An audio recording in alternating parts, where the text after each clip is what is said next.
اعوذ باللہ من الشیطان الرجیم، بسم اللہ الرحمن الرحیم، ربی یسر ولا تعسر وتمم بالخیر۔ السلام علیکم ورحمۃ اللہ وبرکاتہ۔ امید ہے تمام خیران خیریت سے ہوں گی۔ جی خیران، ہمارا جو درس ہے فقہ کا، جس میں ہم نے غسل کے احکامات کو جو ہے وہ کمپلیٹ کر لیا ہے اور ہم سارا جو ہے اس کے احکامات کو پڑھ چکے ہیں۔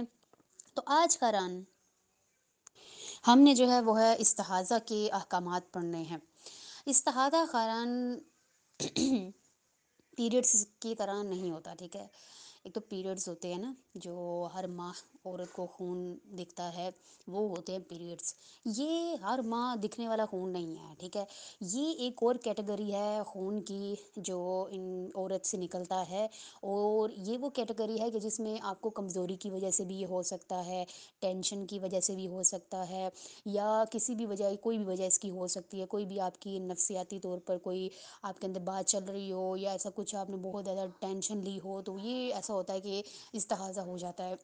یا موسم چینج ہوتا ہے، یا پھر آپ کسی جگہ جو ہے جاتے ہیں، جیسے کہ آپ پاکستان سے کسی اور ملک میں چلے گئے، یا پھر آپ ایک شہر سے دوسرے شہر جاتے ہیں، تو وہ پانی جو ہوتا ہے وہاں کا ہمیں کبھی راس نہیں آتا، تو وہاں ہمارے ساتھ کیا ہوتا ہے کہ استحاضہ ہو جاتا ہے۔ اب یہ نہیں، استحاضہ میں آپ کا روزہ بھی ہوتا ہے، استحاضہ میں آپ کا یہ کیا ہوتا ہے،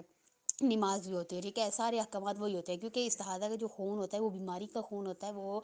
والی بلیڈنگ نہیں ہوتی کہ جو ہم لوگوں کی یہ پیریڈس میں ہوتی ہے، وہ ناپاک ہوتی ہے نا، وہ تو ناپاک خون ہوتا ہے، لیکن یہ والا خون ناپاک نہیں ہوتا، اس کو صاف تو کرنا ہے، لیکن یہ اس میں آپ کی نہ نماز جو ہے وہ ختم ہوتی ہے، نہ ہی آپ کا روزہ اس میں جو ہے وہ ہوتا ہے۔ آپ روزہ بھی رکھنا ہے، نماز بھی پڑھنی ہے، ساری عبادات اس میں جو ہے وہ انجام دینی ہوتی ہیں۔ تو یہ ایک بیماری کا خون ہے، ٹھیک ہے، استحاضہ۔ تو دیکھیں قرآن یہاں اس کی ڈیفینیشن بیان کرتے ہوئے، یہ تو میں نے آپ کو سرسری سی بتائی، آگے اس کے مسائل بھی ہم پڑھیں گے، اور آپ کو بھی اگر اس کے حوالے سے سوال ہو تو آپ لوگ بھی کیجیے گا۔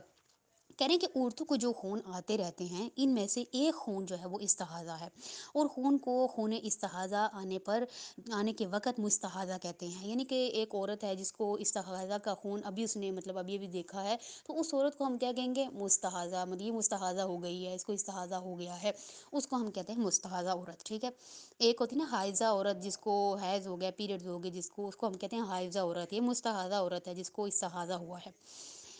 آگے دیکھیے قرآن کہہ رہے ہیں 3:19 میں کہہ رہے ہیں کہ خون استحاضہ زیادہ تر، ٹھیک ہے، خون استحاضہ زیادہ تر اس کی علامات بتا رہے ہیں۔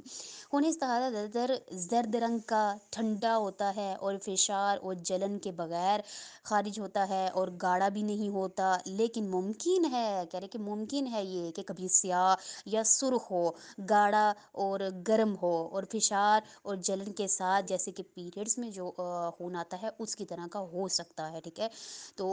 اس میں پہچان کرنا، کسے ہم پہچان کریں گے، ڈیز سے پہچان کریں گے کہ یہ میرے ڈیز نہیں تھے، مجھے کبھی بھی ان ڈیز میں پیریڈس نہیں ہوئے ہیں، تو وہ والا جو خون ہوگا وہ آپ کا استحاضہ کہلائے گا۔ اس کے علاوہ اور بھی بہت سی علامات ہیں، انشاءاللہ آگے جا کے بتاؤں گی۔ تو دیکھیے قرآن، یہ ہماری ہو گئی علامات، ٹھیک ہے۔ کہہ رہے ہیں کہ وہ جو خون ہوتا ہے وہ زرد رنگ کا ہوتا ہے، اور ٹھنڈا ہوتا ہے، فشار اور جلن کے بغیر ہوتا ہے، لیکن ممکن ہے کہ جو ہے سرخ اور گاڑھا بھی ہو، اور گرم بھی ہو، جلن اور فشار کے ساتھ بھی آئے، یہ بھی ممکن ہے استحاضہ میں۔ 391 میں کہہ رہے ہیں استحاضہ 3 قسم کا ہوتا ہے، قلیلہ، متوسطہ، کثیرہ۔ اس کی مطلب استحاضہ میں 3 طرح کی کیٹیگری کی عورتیں ہوتی ہیں۔ کسی کو قلیلہ ہوتا ہے، مطلب ہلکا ہلکا، کسی کو متوسطہ ہوتا ہے یعنی کہ تھوڑا سا زیادہ، اور کسی کو کثیرہ ہوتا ہے بہت زیادہ، جس طرح پیریڈز ہوتے ہیں نا اس طرح کی بلیڈنگ ہوتی ہے۔ تو یہ 3 اس کی جو ہے وہ کیٹیگری ہیں، ٹھیک ہے قرآن۔ اب وہ استحاضہ قلیلہ کی ڈیفینیشن بیان کریں کہ استحاضہ قلیلہ والی عورت کون سی ہوتی ہے۔ یعنی کہ استحاضہ قلیلہ یہ ہے کہ خون صرف، یعنی کہ آپ اس کو چیک کرنے کے لیے آپ نے چیک کرنا ہے کہ میں قلیلہ، استحاضہ قلیلہ مجھے ہوا ہے، تو استحاضہ متوسطہ ہوا ہے، یا استحاضہ کثیرہ ہوا ہے۔ اس کو چیک کرنے کے لیے کیسے آپ چیک کریں گے، کہہ رہے ہیں کہ استحاضہ قلیلہ یہ ہے کہ خون صرف، آپ روئی رکھ کے چیک کریں گی کہ خون صرف اگر اس روئی کے اوپر والے حصے کو آلودہ کرے، ہلکا سا اوپر والا حصہ آلودہ ہو رہا ہے، آپ نے 2 گھنٹے یوز کی وہ روئی ہے یا پیڈ ہے یا کپڑا ہے، کچھ بھی یوز کیا، آپ نے دیکھا کہ وہ جو ہے اس کے کپڑے کے اوپر ہلکا ہلکا خون جو ہے وہ نکل رہا ہے، اتنا زیادہ گاڑھا بھی نہیں ہے، گاڑھا بھی ہو سکتا ہے، لیکن یہ ساری جو انہوں نے اس کی علامات بتائی ہیں کہ یہ سارا خون یہ ساری علامات آپ کو دکھی تو یہ کیا کہلائے گی، اس روئی کے اوپر والے حصے کو آلودہ کرے، تو جو عورت اپنی شرم گاہ پر رکھے، یعنی کہ کپڑا بھی ہو سکتا ہے، پیڈ روئی وغیرہ، اور اس روئی کے اندر تک سرایت نہ کرے، صرف اوپر اوپر جو خون ہوتا ہے نا، اور وہ آپ کے پیریڈس کا بھی خون نہیں ہے، کیونکہ پیریڈس کا خون تو بہت زیادہ ہوتا ہے نا، تو یہ کیا کہلائے گا، استحاضہ کلیلہ والی عورت کہلائے گی، کہ اس کو استحاضہ کلیلہ ہوا ہے۔ آگے ہے استحاضہ متوسطہ کی ڈیفینیشن۔ استحاضہ متوسطہ کہہ رہے ہیں کہ یہ ہے کہ خون روئی کے اندر تک چلا جائے، ٹھیک ہے، اندر تک چلا گیا وہ، اگرچہ اس کے ایک کونے تک ہی ہو، یعنی کہ نیچے سے جیسے ہوتا ہے نا کہ کپڑا یا روئی یا پیڈ ہم جب رکھتے ہے تو وہ بالکل نیچے تک چلا جاتا ہے، نیچے تک نہیں، مڈ تک جو جاتا ہے، ٹھیک ہے، مڈ تک کیا ہوا ہے خون، یہ والا ہلکا سا جذب ہوا ہوا ہے اس کپڑے کے اندر یا روئی کے اندر، تو وہ کیا کہلائے گا، کہہ رہے ہیں کہ گرچہ اس کے ایک کونے تک ہی گیا ہو، لیکن اس روئی سے اس کپڑے تک نہ پہنچے، جو عورتیں عموماً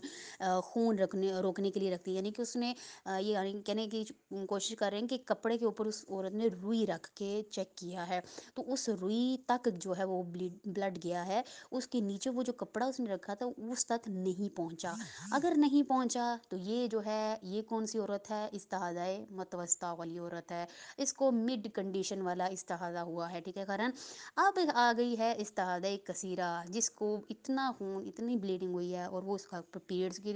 خون بھی نہیں ہے، استحاضہ کثیرہ ہے، اور اس کی پہچان ایسے کی جا سکتی ہے کہ خون روئی سے بھی تجاوز کر جائے، کپڑے تک پہنچ جائے، کپڑے سے بھی تجاوز کر جائے، کپڑے سے بھی آگے چلا جائے، جیسے کہ زیادہ تر یہ میکسیمم ہوتا ہے 99% عورتوں میں پیریڈس میں یہ چیز ہوتی ہے، ٹھیک ہے، تو یہ نہیں سمجھنا کہ پیریڈز ہو گئے ہیں یا وہ یہ خون نجیس ہے، اب میں نماز نہیں پڑھ سکتی، میں روزہ نہیں رکھ سکتی، یہ نہیں کرنا، ٹھیک ہے، یہ استحاضہ ہے، یہ استحاضہ میں آپ نے روزہ بھی رکھنا ہے، آپ نے اپنے